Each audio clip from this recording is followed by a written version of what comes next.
नाम ऐलान हो सकता है। लंच के बाद विधायकों के साथ पर्यवेक्षकों की बैठक फिर से शुरू हो चुकी है। सुबह करीब 9 बजे पर्यवेक्षक रायपुर पहुंचे और दोपहर 12 बजे से विधायकों के साथ मुख्यमंत्री के नाम पर महामंथन का दौर चल रहा है। विधायक दल की बैठक में सीएम का नाम तय होने के बाद दिल्ली से सीएम के नाम पर फाइनल मुहर लगेगी, यानी हरी झंडी मिलेगी। विधायक दल की बैठक में केंद्रीय मंत्री सर्बानंद सोनोवाल और अर्जुन मुंडा के अलावा छत्तीसगढ़ बीजेपी प्रभारी ओम माथुर भी मौजूद हैं। तो छत्तीसगढ़ किसी भी वक्त सीएम के नाम का ऐलान संभव। पीयूष मिश्रा ज्यादा जानकारी के साथ रायपुर से हमारे सहयोगी जुड़ चुके हैं। पीयूष, वो घड़ी कभी भी आ सकती है जब फाइनल मुहर लग जाएगी कि फला चेहरा ये अब इनके हाथों में छत्तीसगढ़ की जिम्मेदारी होगी।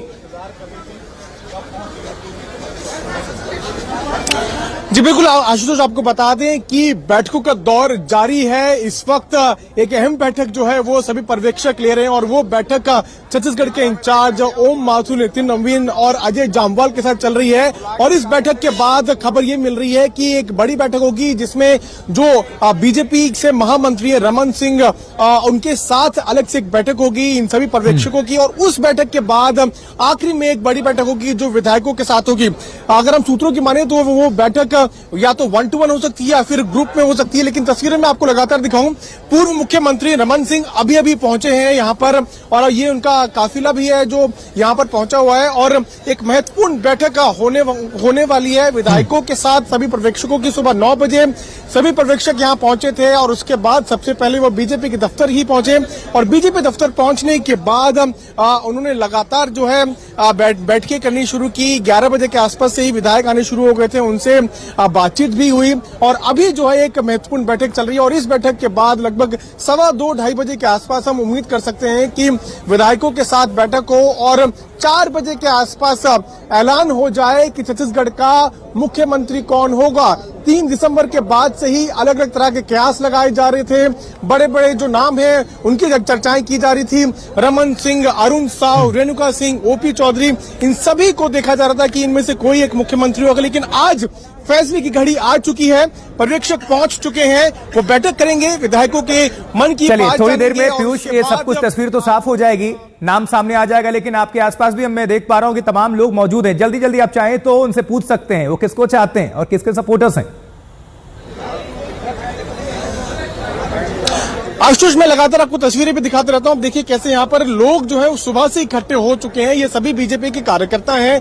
जैसे ही कोई विधायक यहाँ पर आता है तो जो बीजेपी के कार्यकर्ता हैं वो काफी खुशी में झूम उठते हैं। जो लोग भी यहाँ पे पहुंचे उनसे बात भी कर लेते हैं, पूछते हैं उनके मन में क्या चल रहा है, क्या मन में चल रहा है, कौन बने मुख्यमंत्री। देखिए, भारतीय जनता पार्टी का कोई कार्यकर्ता जो सर्वमान्य चेहरा होगा, जो सबके बीच का चेहरा होगा, जिसको सब लोग मिल करके चुनेंगे, वही बनेगा। विधायक दल क्या होने वाली है, अब विधायक दल की बैठक विधिवत प्रारंभ हो जाएगी। पूर्व मुख्यमंत्री डॉक्टर रमन सिंह जी का इंतजार था, वो यहाँ पर आ चुके हैं, हमारे पर्यवेक्षक पहले से हैं। अब भारतीय जनता पार्टी के कार्यकर्ता बहुत जल्द ही, और छत्तीसगढ़ प्रदेश की जनता जो जनादेश दी है, वो सब अपने यहाँ के मुख्यमंत्री से, यहाँ के सेवक से उनकी मुलाकात होने वाली है। बाहर एक बड़ा पोस्टर लगा हुआ है जिसपे लिखा हुआ है राज तिलक की करो तैयारी, आ रहे हैं भगवाधारी। कौन होंगे?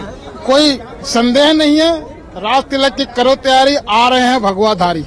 और यह भाई नाम कौन होगा? पूरा देश का नरेंद्र मोदी के रूप में है। यह जनादेश नरेंद्र मोदी जी को आया है और जनता का, अपने प्रदेश का जनादेश तो सभी हैं, लेकिन नाम कौन होगा, कौन होगा चेहरा? भगवा मतलब पूरा आज पूरा भगवामय हो गया है। चलिए ठीक है पीयूष, आप नजर बनाकर रखिए। बीजेपी दफ्तर रायपुर से हमारे सहयोगी पीयूष मिश्रा जानकारी दे रहे हैं, तस्वीरें भी दिखा रहे हैं। हालांकि ये डिसिप्लिन भी दिखाता है, जो भी बीजेपी सपोर्टर्स हैं, कार्यकर्ता हैं, वो कह रहे हैं कि जो भी निर्णय होगा वो सर्वमान्य होगा, स्वागत किया जाएगा। उन्हें स्पेसिफिक किसी चेहरे व्यक्ति से मतलब नहीं है, जो भी आला कमान निर्देश देगा और जो पर्यवेक्षक चुनेंगे वो फाइनल मुहर। चलिए कुछ आपको हम समीकरण अब दिखाते हैं, जानकारी पहुंचाते हैं क्या जाती है समीकरण। बहुत सारे फैक्टर्स होंगे, पीयूष बने रहिए, वापस आएंगे। रमन सिंह ये मुख्यमंत्री लगातार रहे हैं, भारतीय जनता पार्टी क्या इनके नाम पर फिर से मुहर लगाएगी, ये संदेह है। बहुत सारे अभी चेहरे हैं। अरुण साव ओबीसी से आते हैं, राजपूत समुदाय से रमन सिंह आते हैं। अब अगर आगे आप देख ले रहे हैं तो एसटी समुदाय से भी आ रहे हैं विष्णुदेव साय। क्या इन पर खेलेगी बीजेपी दाव, क्योंकि 2024 का चुनाव भी है और आदिवासी बेल्ट है पूरा छत्तीसगढ़, तो यह भी अहम एक फैक्टर होगा। तो छत्तीसगढ़ में जो 3 चेहरे हैं अभी चर्चित, उनके बारे में जानकारी दे रहे हैं। इसके अलावा अभी और 2-3 चेहरे हैं। कुल मिलाकर आधा दर्जन लोग जो है वो दावेदारी पेश कर रहे हैं। लेकिन बीजेपी हमेशा से चौंकाने के लिए जानी जाती है। क्या ऐसा होगा या फिर इन्हीं में से कोई बनेगा? एक स्पेशल रिपोर्ट। कल को नया मुख्यमंत्री मिलने जा रहा है। बैठकों का दौर जारी है। विधायकों का मन टटोला जा रहा है। दिल्ली से रायपुर आए केंद्रीय पर्यवेक्षक अर्जुन मुंडा, सर्बानंद सोनोवाल और दुष्यंत गौतम कभी भी मुख्यमंत्री के नाम की घोषणा कर सकते हैं। ये बीजेपी के वो 3 पर्यवेक्षक हैं जो दिल्ली से रायपुर पहुंचे हैं इस बात का फैसला करने के लिए कि अगले 5 साल तक छत्तीसगढ़ का मुख्यमंत्री कौन होगा। दिल्ली से रवाना होते वक्त उन्होंने कुछ नहीं कहा। आखिर बड़े लक्ष्य को लेकर निकले। ये पर्यवेक्षक रायपुर में बीजेपी के नए चुने गए 54 विधायकों की राय लेंगे और इसके बाद फैसला होगा। पर्यवेक्षक क्या करेंगे, इसके 2 विकल्प हैं। मीटिंग में ही ऐलान करें कि कौन होगा सीएम, या विधायकों की राय लेकर दिल्ली आए और बाद में दिल्ली से ऐलान करें। लेकिन इतना तय है कि छत्तीसगढ़ में नए सीएम को लेकर बीजेपी अपनी राय बना लेगी। जीत में अहम रोल निभाने वाले पार्टी के प्रभारी ओम माथुर और सह प्रभारी नितिन नवीन रायपुर में मौजूद हैं। दोनों नए सवाल के सीएम पर सब कुछ पर्यवेक्षकों की टीम पर छोड़ रहे हैं, लेकिन ये जरूर कह रहे हैं कि 24 घंटे में राज्य को नया सीएम मिल जाएगा। बात नहीं है। 54 लोग जीत कर आए हैं, सारे लोग हैं और सबको भारतीय जनता पार्टी को छत्तीसगढ़ की जनता ने सेवा करने का अवसर दिया है। अटल बिहारी वाजपेयी जी ने छत्तीसगढ़ बनाया, मोदी जी ने स्पष्ट कहा है छत्तीसगढ़ हम बनाए तो संवारेंगे भी हम। तो अब संवारने की बारी हमारी है। और अब डॉक्टर रमन सिंह से आप मिलने आई थी, कुछ ऐसी खास बात? देखिए मैं हमें मिलने आती हूँ और कट से मुलाकात करने आई थी, मिलकर जा रही। हमारा राष्ट्रीय नेतृत्व तय करेगा और जो तय करेगा वो अच्छा होगा, छत्तीसगढ़ के हित में होगा, पार्टी के हित में होगा। सर, लंबे समय से छत्तीसगढ़ में जो मांग चलती रही है कि छत्तीसगढ़ में कोई ट्राइबल मुख्यमंत्री होना चाहिए, तो क्या मानते हैं कि इस बार पार्टी ट्राइबल को बैठा सकती है? अभी मामला राष्ट्रीय नेतृत्व का है, वो जो उचित होगा करेंगे। छत्तीसगढ़ में बीजेपी ने 54 सीटों पर जीत हासिल की थी, जबकि कांग्रेस सिर्फ 35 सीटों पर सिमट गई थी। 1 सीट अन्य खाते में गई थी, यानी बीजेपी के पास स्पष्ट बहुमत है। सवाल ये है कि इस बार बीजेपी आदिवासी को सीएम बनाएगी या फिर गैर आदिवासी को, या फिर किसी महिला को मौका देगी। बीजेपी ने इस बार किसी भी राज्य में सीएम का चेहरा प्रोजेक्ट नहीं किया था। उधर रमन सिंह हैं, जो शिवराज की तरह अलग किस्म का दबाव बनाते हुए लोकसभा चुनाव में जीत जरूरी है, ये याद दिला रहे हैं।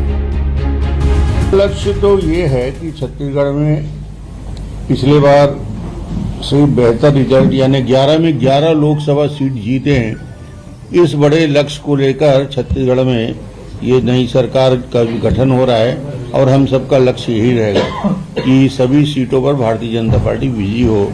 इस दृष्टि से कार्य योजना बना के काम करेगा जो भी मुख्यमंत्री। छत्तीसगढ़ में भी कई दावेदार हैं। रमन सिंह, अरुण साव, विष्णुदेव साय, ओपी चौधरी और रेणुका सिंह के नाम चल रहे हैं। ओपी चौधरी पूर्व आईएएस हैं। उनके नाम की भी काफी चर्चा थी, लेकिन आज तक से उन्होंने क्या कहा, ये सुनिए। जैसे गांधी परिवार का छत्तीसगढ़ को एटीएम बना दिया गया, युवाओं के पीएससी तक को नहीं छोड़ा गया, गोबर गोठान तक को नहीं छोड़ा गया, न गौ माता का सम्मान किया गया, न गंगा जल का सम्मान किया गया। ऐसे लोगों को छत्तीसगढ़ की जनता ने आज नकार दिया। सारे कयासों को आज विराम मिलेगा और छत्तीसगढ़ को नया सीएम मिलेगा। रायपुर से सुमी राजप्पन, आज तक। तो सिर्फ छत्तीसगढ़ ही नहीं बल्कि सस्पेंस तो भी मध्य प्रदेश और राजस्थान को लेकर भी है। छत्तीसगढ़ में ज्यादा अभी हलचल है क्योंकि आज पर्यवेक्षक का बैठक कर रहे हैं और राजस्थान में भी हलचल काफी तेज है। आइए जरा कुछ समीकरण यहां पर दिखा देते, कौन कौन से वो चेहरे होंगे, नजर डालिए। आधा दर्जन से ज्यादा तो तस्वीर आपको नजर आ रही है। वसुंधरा राजे खुद इसमें रेस में है। इसके अलावा मध्य प्रदेश की अगर जल्दी से आपको तस्वीरें दिखा दे, 2 इस तरफ 2 इस तरफ, तो शिवराज सिंह चौहान ओबीसी, नरेंद्र सिंह तोमर राजपूत समुदाय से आते हैं, प्रहलाद पटेल ओबीसी से आते हैं, बीडी शर्मा ब्राह्मण हैं। क्या ये चेहरे होंगे या इसके अलावा कोई इतर दाव खेला जाएगा? भारतीय जनता पार्टी की तरफ से एमपी की बात हो रही है, राजस्थान पर चलेंगे, लेकिन चूंकि एमपी की बात कर रहे हैं तो भोपाल आप सभी को लिए चलते हैं। रवीश पाल सिंह ज्यादा जानकारी के साथ हमारे सहयोगी जुड़ चुके हैं। रवीश, मध्य प्रदेश में क्या हलचल है? हालांकि आज अभी पूरा फोकस छत्तीसगढ़ पर है, लेकिन कल पर्यवेक्षक पहुंचेंगे, बैठक होगी, मन टटोला जाएगा विधायकों का कि किसके अंदर क्या चल रहा है, लेकिन फाइनल होगा वही जो हरी झंडी दिया जाएगा, ग्रीन सिग्नल दिल्ली से। तो अभी क्या हालात, क्या गतिविधि, क्या अपडेट? देखिए, सबसे पहली बात तो बिल्कुल सही आपने कही कि जो आला कमान कहेगा फैसला तो उसी के नाम पर होना है, लेकिन हम आपको एक्सक्लूसिव तस्वीरें दिखा रहे हैं। दरअसल आज तक उस जगह पे पहुंच गया है आशुतोष जहां पे कल विधायक दल की महत्वपूर्ण बैठक होनी है, और मैं मेरे कैमरामैन को चाहूंगा कि वो दिखाएं एक बार।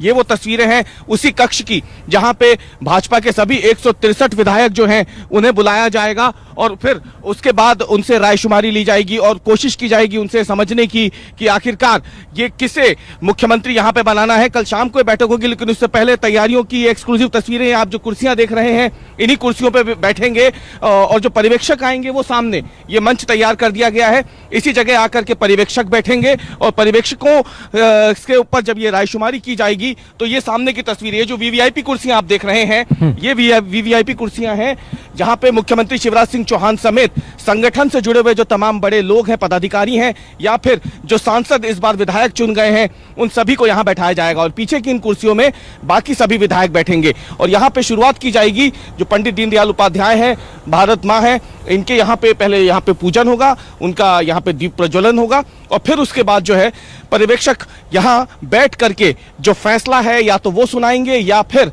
जो रायशुमारी यहां होनी है विधायकों से पूछने की कोशिश की जाएगी। सामने तस्वीरों में आप देख सकते हैं प्रधानमंत्री नरेंद्र मोदी, जेपी नड्डा राष्ट्रीय अध्यक्ष भाजपा के, प्रदेश अध्यक्ष वीडी शर्मा, शिवराज सिंह चौहान, ये 4 तस्वीरें बस सामने, ये पर्यवेक्षकों के बैठने की जगह, और सामने विधायक बैठेंगे जिनसे रायशुमारी की जाएगी। और आपको बताएं, हलचल के नाम पे अभी फिलहाल मध्य प्रदेश में आज भी शांति है, क्योंकि आज पूरा फोकस जो है भाजपा का वो रायपुर में है। लेकिन चूंकि रवीश आप वहां पर मौजूद हैं, चर्चाएं काफी होती हैं लोकल स्थानीय पत्रकारों से भी और तमाम लोगों से भी, और नेता मिनिस्टर जो भी हैं उनसे बातचीत होती होगी। तो अंदर खाने जो सूत्र आपको बता रहे हैं, चलिए 6-7 चेहरे तो हैं, ये सबको पता है, हम दिखा भी रहे लगातार, लेकिन अगर कोई 3 नाम आपसे अगर पूछा जाए कि वो कौन कौन से चेहरे हैं जो कि रेस में अभी बहुत अव्वल हैं, तो वो कौन से होंगे नाम? हालांकि ये संभावना सिर्फ आपसे पूछ रहा हूं।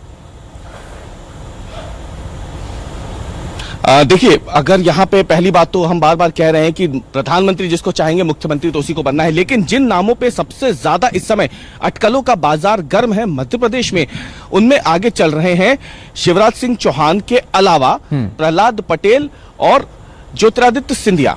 इन दोनों का नाम बहुत तेजी से आगे चल रहा है मुख्यमंत्री शिवराज सिंह चौहान के अलावा। और अगर आप ये पूछें मुझसे कि शिवराज सिंह चौहान के अलावा 3 नाम और बताएं, तो इनमें हम एक नाम और जोड़ देंगे, वो है कैलाश विजयवर्गीय का। तो प्रहलाद पटेल, कैलाश विजयवर्गीय, ज्योतिरादित्य सिंधिया, इन तीनों के नामों की चर्चा सबसे ज्यादा चल रही है, लेकिन मुख्यमंत्री शिवराज सिंह चौहान का नाम भी फिलहाल कोई दरकिनार नहीं कर रहा है, क्योंकि शिवराज सिंह चौहान भोपाल में रह करके ही, मध्य प्रदेश में रह करके ही, क्योंकि देखिए वो अभी तक दिल्ली नहीं गए, बाकी सब दिल्ली होकर आ चुके हैं, भले ही वो वीडी शर्मा हो, प्रहलाद पटेल हो, कैलाश विजयवर्गीय हो, ज्योतिरादित्य सिंधिया हो, ये सब दिल्ली में आला कमान से मिल चुके हैं, लेकिन शिवराज सिंह चौहान अब तक दिल्ली नहीं गए हैं। वो बार बार यही कह रहे हैं मैं दिल्ली नहीं जाऊंगा। सोचिए, मुख्यमंत्री सिटिंग सीएम है वो, उनकी अगुवाई में मध्य प्रदेश में भाजपा ने मोदी की गारंटी और शिवराज सिंह चौहान की योजनाओं के चलते माना जा रहा है कि 18 सालों की सरकार के बावजूद भी इतना बड़ा बहुमत हासिल किया है। तो ऐसे में मुख्यमंत्री शिवराज सिंह चौहान को भी फिलहाल नजरअंदाज नहीं कर रहे हैं। अगर हम बात करें भोपाल के अटकलों में, भोपाल के गलियारों में जो चर्चाएं चल रही है, राजनीतिक गलियारों में, उसमें।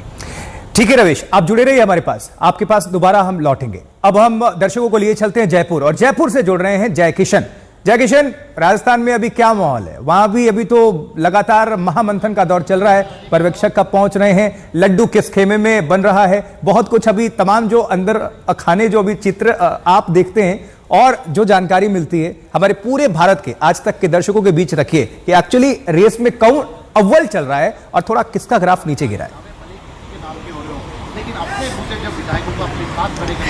देखिए आशुतोष, आपने सही कहा कि लड्डू वड्डू बन रहे, लेकिन बड़े गोपनीय तरीके से बन रहे हैं। राजस्थान में राजनीतिक तूफान से पहले की शांति नजर आ रही है फिलहाल। अभी तक पर्यवेक्षक एग्जैक्टली कब आएंगे ये डेट सामने नहीं आई है, बस कयास लगाए जा रहे हैं कि जल्द आने वाले हैं, कब आएंगे नहीं पता। लेकिन फिलहाल जो है, अब दिल्ली के बाद से बीजेपी का जो नया सेंटर बन गया है, चर्चाओं का नया सेंटर, वो बन गया है वसुंधरा राजे का 13 सिविल लाइंस बंगला। पहले मुख्यमंत्री का कार्यालय भी हुआ करता था, और यहाँ तकरीबन 1 दर्जन से अधिक विधायक जो है उनसे मुलाकात कर चुके हैं, और भूतपूर्व प्रदेश अध्यक्ष, भूतपूर्व मंत्री भी वसुंधरा राजे से आज मिल चुके हैं। तो पूरी निगाह जो है पॉलिटिकल कॉरिडोर्स की राजस्थान में वसुंधरा राजे के बंगले के आगे। अब आपके सवाल पे आता हूं कि कौन रेस में आगे, कौन रेस पे पीछे। देखिए, राजस्थान में पहली बार ऐसा हो रहा है, अगर छत्तीसगढ़ से तुलना करें, मध्य प्रदेश सबसे ज्यादा कैंडिडेट्स यही नजर आते हैं। अश्विनी वैष्णव, वसुंधरा राजे, दिया कुमारी, बाबा बालकनाथ, अनीता बघेल, सुनील बंसल का भी नाम कल चर्चाओं में था। कयास लगाए जा रहे हैं कि सुनील बंसल भी अब रेस में आ चुके हैं। ओम बिरला है, किरोड़ी लाल मीणा है, सबके अपने अपने एडवांटेज है। कोई पूर्व राजघराने से आता है, कोई पूर्व में मुख्यमंत्री रह चुका है, कोई पूर्व में मंत्री रह चुका है, कोई वर्तमान में केंद्रीय मंत्री है। तो पहली बार राजस्थान में ऐसा लग रहा है कि 115 बीजेपी के विधायक जीत के आए, वो सभी के सब रेस में है। और इनफैक्ट जो नहीं जीत के आए वो भी रेस में। लेकिन वसुंधरा राजे आज फिर से जो है वो एक तरीके से शक्ति प्रदर्शन कर रही है। 4-5 दिन पहले भी वसुंधरा राजे के घर पर जो है 40 से 50 एमएलए पहुंचे थे। आज फिर अब तक जो है 2 घंटे पहले उन्होंने मुलाकात का सिलसिला शुरू करा था। 1 दर्जन से अधिक विधायक पहुंच चुके। थोड़ी देर पहले मेरी एक बड़े नेता से भारतीय जनता पार्टी के बात हो रही थी। उन्होंने कहा हकीकत यह है कि फिलहाल हमारे पास में सीएलपी की मीटिंग का कोई मैसेज नहीं है। बस कयास लगाए जा रहे हैं कि राजनाथ सिंह बहुत जल्द आज शाम को या कल परसों में जो है वो मीटिंग कर सकते। लेकिन एग्जैक्ट डेट ना सीपी जोशी ने बताई है, ना किसी और नेता को मालूम है, सिर्फ आला कमान को। चलिए, प्रदर्शन करने का अधिकार सबको है, लेकिन शक्ति उन्हीं के पास जाएगी जहां से हरी झंडी शीर्ष नेतृत्व देगा। बहुत बहुत शुक्रिया जय किशन, रवीश पाल सिंह और पीयूष मिश्रा, हमारे तीनों सहयोगियों का। आगे बढ़ते हैं, एक और बड़ी खबर दिन की। देखिए, बीएसपी चीफ मायावती ने अपने उत्तराधिकारी का ऐलान कर दिया है। मायावती ने अपने बाद बीएसपी की बागडोर अपने भतीजे आकाश आनंद को सौंपने का ऐलान कर दिया है लखनऊ में। जी हां, उत्तर प्रदेश की राजधानी लखनऊ में बीएसपी की बैठक चल रही है और यह बैठक 2024 लोकसभा चुनाव की तैयारी के मद्देनजर है। अब सूत्रों के मुताबिक इसी बैठक में मायावती ने अपने उत्तराधिकारी के नाम की घोषणा कर दी। तो यह विरासत अब परिवार में ही। आकाश आनंद ये उत्तराधिकारी नियुक्त किए गए हैं, भतीजे हैं आकाश आनंद, इनको उत्तराधिकारी बनाया गया है। मायावती के बाद बीएसपी की कमान संभालेंगे आकाश आनंद। चलिए कुछ और जल्दी से आपको अपडेट कर दें, जानकारी दे दें। मायावती के भतीजे हैं आकाश आनंद, छोटे भाई आनंद के बेटे हैं और लंदन से इन्होंने एमबीए की पढ़ाई पूरी की है। 2017 में सियासी इनकी एंट्री हुई थी। 2019 में स्टार प्रचारक थे बीएसपी के, फिर राष्ट्रीय संयोजक इनको नियुक्त किया गया और 4 राज्यों के चुनाव प्रभारी के तौर पर इनको जिम्मेदारी सौंपी गई थी। और अब फाइनली बीएसपी की तरफ से मायावती ने लखनऊ में प्रेस कॉन्फ्रेंस करके बाकायदा इनके नाम की घोषणा कर दी है, ऐलान कर दिया है कि आकाश आनंद ही इसके बाद मायावती के बाद जिम्मेदारी संभालेंगे। तो यह है इस वक्त अपडेट। एक और आपको रिपोर्ट वहां से पहुंचा देते हैं। एक तरफ राज्यों के चुनावों के बाद सारे ही राजनीतिक दल लोकसभा चुनाव की तैयारियों में जुट गए हैं, तो वहीं बसपा सुप्रीमो मायावती ने आज लखनऊ में बड़ा ऐलान करा है और अपने भतीजे आकाश आनंद को अपना उत्तराधिकारी घोषित कर दिया है। यानी कि मायावती के बाद सारी पार्टी की जिम्मेदारी अब संभालेंगे मायावती के भतीजे आकाश आनंद। उम्र भले ही आकाश आनंद की कम हो, लेकिन पार्टी में पिछले 6 साल से वो सक्रिय रहे हैं। कम उम्र में ही पार्टी ने उन्हें नेशनल कोऑर्डिनेटर बनाया। तो वहीं मायावती ने हाल ही में हुए राज्य चुनावों में उनको 4 राज्यों की जिम्मेदारी दी, जिसमें कि राजस्थान में बसपा ने 2 सीटें भी निकाली। सोशल मीडिया पर भी आकाश आनंद काफी चर्चा में रहे जब उन्होंने चंद्रशेखर आजाद को आड़े हाथों लिया। आप पढ़ाई की बात करेंगे तो गुड़गांव से उनकी स्कूलिंग हुई है, लंदन से उन्होंने कॉलेज किया है, तो काफी उनका जो एजुकेशनल करियर रहा है वो भी काफी बेहतर रहा है। और ऐसे में कहीं ना कहीं युवाओं को आगे बढ़ाने के तौर पर भी इस मूव को देखा जा रहा है। तो वहीं बसपा कहीं ना कहीं पुनर्गठित होने की कोशिश कर रही है और मायावती को लगता है कि उनके भाई के बेटे यानी कि भतीजे के साथ पार्टी आगे बढ़ेगी। और इसी आज की बड़ी बैठक में जो ऑल इंडिया बैठक जिस बैठक को नाम दिया गया, उसमें आकाश आनंद को मायावती ने उत्तराधिकारी घोषित किया है। कैमरामैन संजय के तो आकाश आनंद को तो उत्तराधिकारी ऐलान कर दिया गया, यानी कि कह सकते हैं कि आकाश के लिए यह आनंद का पल है, लेकिन चुनौती भी बढ़ चुकी है। छोटा सा ब्रेक, आप बने रहे, देखते रहें आज तक पर खबरें लगातार जारी।